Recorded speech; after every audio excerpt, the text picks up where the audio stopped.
doing amazing. I'm excited to turn to my home state of Indiana soon. I know it's a bit, man. We're excited to have you back, man. You're here you're here quite a bit when you're touring, but dude, it's been a while. It has. It's been too long, man. It's been way too long, man. It's so weird, bro. I'm telling you, just to like not play for so long. And then trying to, we're trying to figure out venue stuff and sizes because you're like, people want to come out, so you kind of just, it's navigating so many things right now. So I think Anderson was a great spot. I was like, this will be a good spot. Oh yeah. I mean, and that auditorium is just beautiful. It's beautiful. So, man, yeah, agreed. I wanted to ask you though, man. One question I wanted to ask is, man, you've been touring for a heck of a long time. Is it still, 20 years? Yeah, man. Does it still have that same feeling when you come back to Indiana and play at home as it did 20 years ago?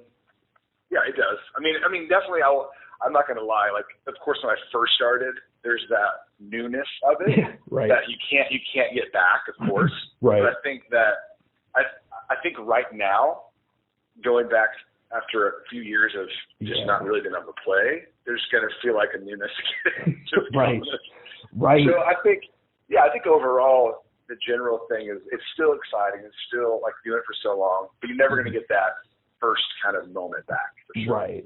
Right. Is this the first time you've been able to tour in support of the last record too? I mean, kind of, yeah. Like we did a little bit in the fall, like a smaller kind of run, trying to figure it out in the fall. Right. This is the first kind of like a little bit bigger, so we're slowly getting our feet wet, Right. So it's weird because I didn't tour on my last record much, and so I have a new record now. So it's like I've never experienced that type of crossover. Like, hey, sorry, you never heard these songs either, but here's some new songs. It's like, right. So, man, I've been doing interviews throughout all of COVID, especially, and it was always weird when I interview a band or an artist who came out with a record during COVID, like at the start of 2020, because it's like, you're going to have time to write more music, so by the time you get to play this stuff live, is there going to be like more new music? But I guess one advantage is, even though it's the first time you'll be playing some of this stuff live, fans have had more time to sit and just digest it and get to know the songs. Well, like Keep Me in the Moment and Out of My Hands were two big songs on my last record. Yeah. And we only played Keep Me in the Moment like 3 or 4 times before everything got shut down. Too. Thank you. So we actually, I will say, like coming out, we actually closed that song. Like we do like an encore and close with that. And it's like, it is amazing because I've not experienced people singing along to it so much, and everyone's singing along. It's a cool moment. Right, and This Too Shall Pass is a song off this last record, and I think is gonna have kind of that same effect when you see people sing. If you play that live, getting to see them sing that song, that song is that is a powerful song, man, and it really speaks to what I have going on personally right now. But it's so strong. I love that song. I can't imagine how powerful that'll be to play live. Oh man, I'm telling you, it's so difficult to pick songs because, like this last record, I wrote it during, the pandemic, and so during the whole like shutdown. So there's so many things. Like I always tell people, like you hear the radio songs, which are great. Of course, I'm happy because I want, but like the album has so much more depth to it. You have to listen to the whole thing because you get the full story. You hear the whole album. Absolutely. And it's definitely takes you on a journey from start to finish, man. I don't envy you having to figure out which songs to play on this tour, dude, because, man, I don't envy that at all. It's got to be so hard because you've got to want to play the whole thing, but you can't play a whole album like when things are normal, let alone now. Yeah, exactly. Especially with 11 albums I've done. Yes. But man, 11 albums, man, I don't know if this will date you or not, but I was in high school when Stay came out, and it was one of my favorite. Gosh. Yes, and Take My Life is one of my favorite songs you've ever written and ever done. And I love that. Yes, but because I'm a heavy guy, I'm a rock and roll metal guy, so I love I that am song. too, even though, and I am too. I kind of, like, you don't see a lot in my writing, but I still listen to Heart. Oh yeah, it's the best. But absolutely, musically, you have evolved so much over the last 20 years, which I think is very important. But for you being the artist, how important is that for you to do and to not stay the same and to just evolve and just be different over the years? Well, you think about just anything in life, like you want to be able to grow. right? I mean, even just in your walk with the Lord or just anything, like growth is an important part of not being stagnant and stale. And so I think for me, you know, what and musically and creatively and vocally even, I mean, vocally I've changed dramatically. I've tried to grow and not be stagnant. So, you know, the big thing people always say, you know, are you trying to emulate something or copy? I'm like, not at all. Those songs that I write are what actually just comes out of me. I mean, maybe I hear something or what's more, you know, modern, and maybe it kind of influences in a sense of where music is at, but it's not a thing where I'm trying to just stay up with the times. I'm trying to grow creatively and vocally and all that. And of course, spiritually, so even depth-wise, the songs that I've written, there's more depth to them because I've grown. And so I think that's the key component in creativity, is just to grow and not get stagnant, and then you can last longer in what you do in your craft. Absolutely. And some of the best artists in Christian music history, Petra, Skillet, all evolved and never stayed the same. You know, decade to decade is so different looking back at those catalogs. I think it's the most important thing, especially for the fans. Like, they're going to get bored if they're like, oh man, it's probably going to sound like the last record. I'll buy it. It's going to be good, but I know I know. Instead, it's like, oh man, what's it going to sound like now?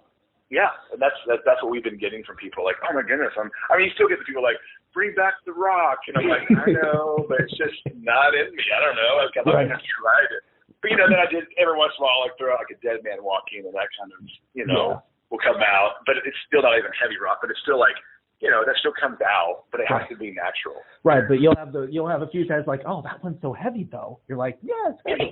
You know, it's sure, it's heavy. You're right. Yeah, you got it. It's heavy. Milwaukee's not heavy, but right. Exactly. Looking back at 2020, man, how did you feel looking at when the movie came out? I Still Believe. How did you feel about the final product, and how hands-on were you with how that movie came out?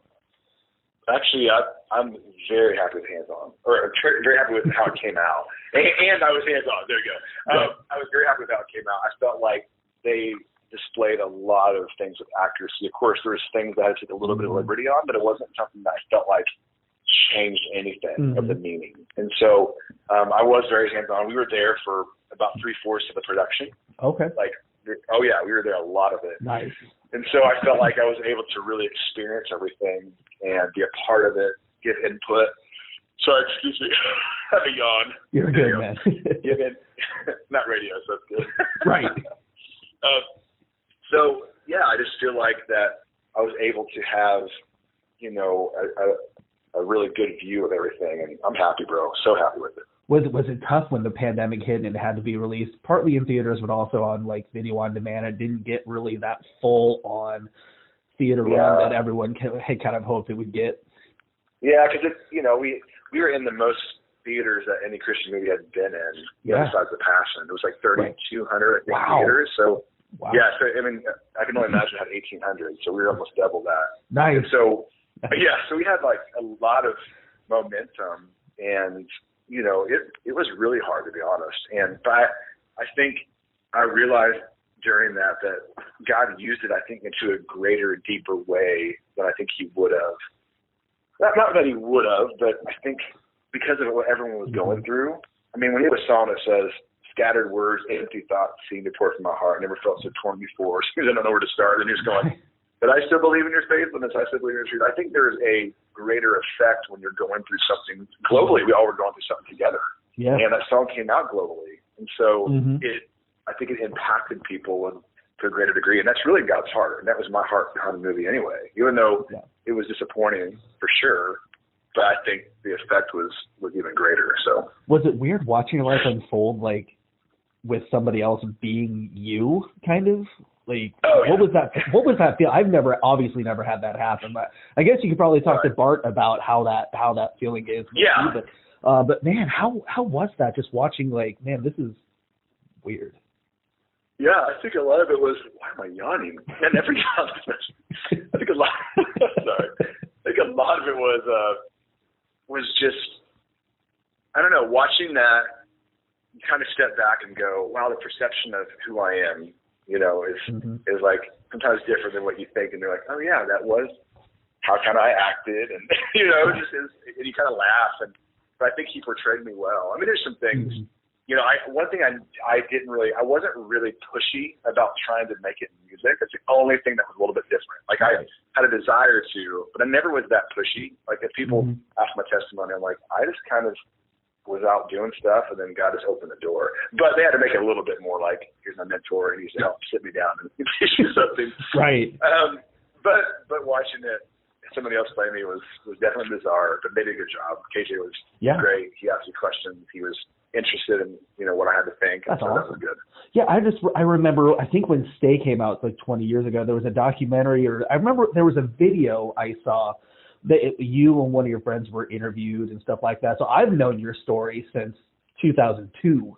When you debuted. And so I was just like, when the movie got announced, I was like, I'm surprised it took this long for that to happen.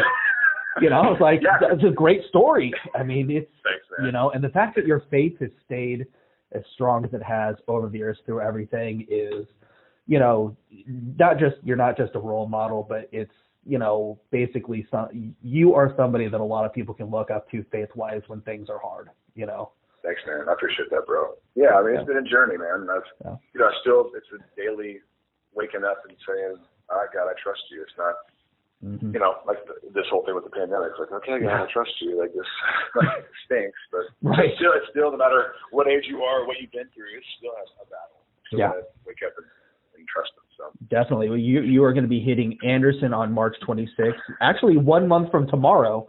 So it's coming.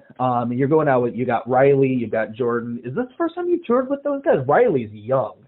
So she hasn't toured with many people. She said hasn't toured with many people yet except Winter. No. But she's been out a couple of years. But Jordan, I've done a few shows with. I really like him. So I'm really excited about this kind of new package. I haven't done this before. Yeah. So good. Riley got broken. He's early. She did Winter Jam a few years ago. So she's good to go. So she knows. She did Winter Jam. She knows exactly what to do. Yes. That's a massive crazy tour. Oh my gosh, we just had that here, and it's exhausting, but it's awesome. I know you've done that a few times, but man, just to kind of encapsulate the whole thing, to have the I Still Believe tour, hitting Anderson, going out nationally for the first time in a minute now with this package. And just talk to me about how you feel about this tour, how excited you are, and just what this means to you to be able to go out and do this again right now.